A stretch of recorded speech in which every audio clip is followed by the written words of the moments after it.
Sextortion is a rapidly growing online crime. This is where scammers manipulate their victims into sending explicit sexual images or videos, and then they threaten to share those images unless the victim sends them cash. Well, in a new documentary, one half of the hip-hop duo, Rizzle Kicks... I feel so old saying that out loud. But anyway, Jordan Stevens goes undercover as a fake victim in order to track down and confront the criminals behind the scam. We're going to chat to him, as you can see him here. Are you even really a hip-hop duo? You're not really, are you? What do you mean, in what sense? Well, like hip-hop pop? Yeah, oh, OK. We're whatever you want us to be. OK, I love that. Well, as you can see, Jordan's here. I think this is brilliant. You basically turned yourself into live bait, didn't you? Yeah. You were like the tethered goat. To attract the predators to come and get you. Yeah, How long did it take, once you set it up with you had a picture of your face and the sexual imagery was done using a male model with his consent, so you had the two images.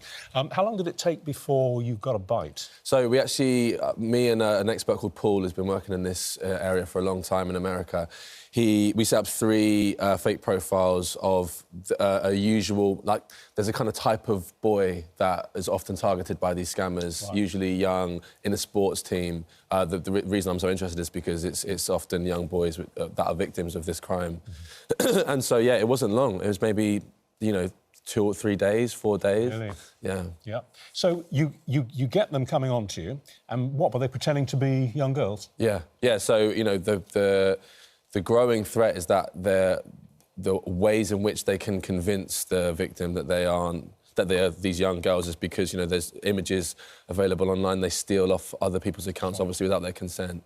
And, yeah, they kind of lure you in and then switch it on you once you've sent over your images. Now, how did you track them down? Because the thing is, these guys are anonymous, and very often they're operating in countries thousands of miles away. Yeah. But you found them. We're going to talk about that and what happened when you met them in a second. How did you do that? How did you track them down? So there was another team. I was speaking to a guy called Max who created a little piece of software. Often when the scammers act, they ask for gift cards on the basis that it's, usually in countries where the exchange rate is, it's a different currency, and so gift cards can sometimes be easier to redeem. Yeah. So we set up a fake gift card that, on redeeming it, gave the option of allowing. You click the option to allow in order to redeem, and the allow was revealing their location.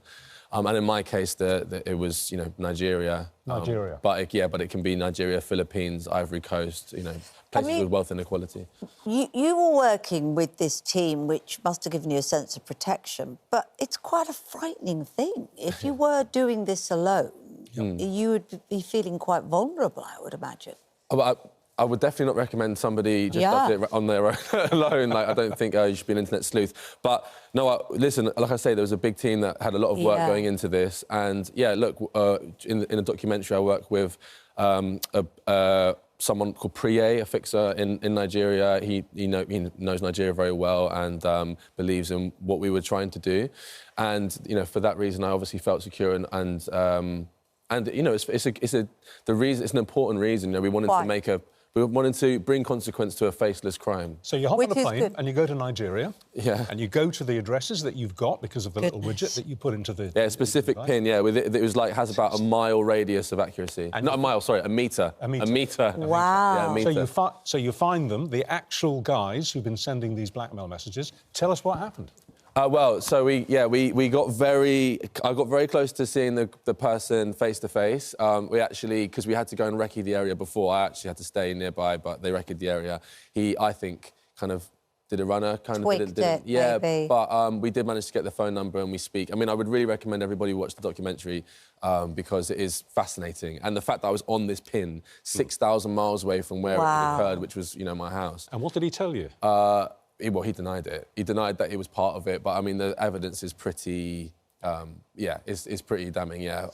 But it's more just, firstly, raising awareness of the fact that this crime is happening, because I can't explain enough how common it is. And of course, in the documentary, I speak to the family of Madeley, who tragically took his own life as a result of being a victim of this, which is absolutely heartbreaking. So the main point was to just show that you can trace these criminals if necessary.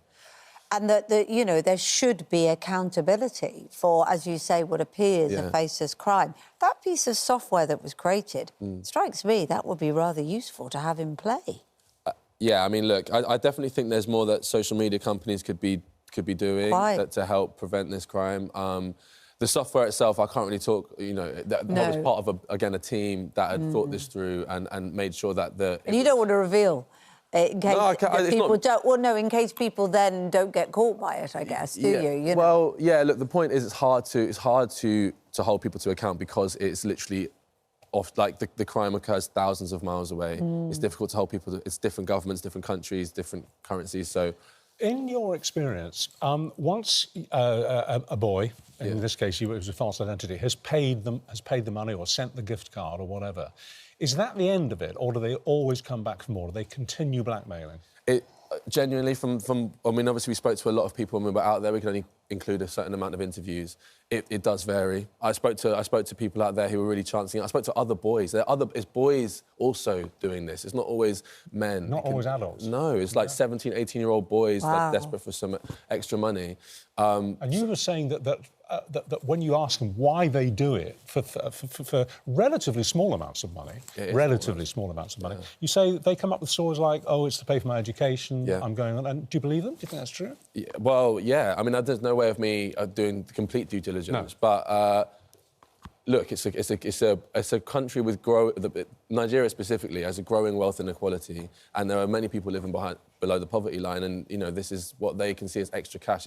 But that doesn't excuse, you know, the consequences of this crime, and it's really important that more and more boys and parents and girls and everybody can be aware of how dangerous it really is speaking to strangers and engaging in this way. Well, but they don't always come back, no, but they obviously can be particularly bad actors who can be very scary. The golden rule to any teenage boy watching this, and some girls, but it's predominantly the boys who are... This crime is, yeah. The golden rule is just don't send explicit pictures of yourself because you have no idea who you're sending them to. That is, yeah, look, that's obviously that's the ideal, you know, for everybody to have that kind of... to avoid doing that. I wouldn't recommend that at all. But listen, sometimes you fall into these... you get charmed, you know, you feel like an outsider within your space. Yeah, and I think people need to know that if it does happen, not to feel ashamed and definitely speak to someone. Right. Definitely be open and speak to someone. Never, ever think that it's as bad as it feels in that moment. Good point. Don't let the blackmailers have power. No, don't do it. No. Don't feel the shame. Well, all power to your elbow. Fantastic service, and we'll all be watching. And thank you very much indeed for talking to us this morning. Good to talk to you. Great job. Thank you. If you have been affected by any of the issues we were discussing, you can find advice and support at itv.com/helplines. And as he says, speak out.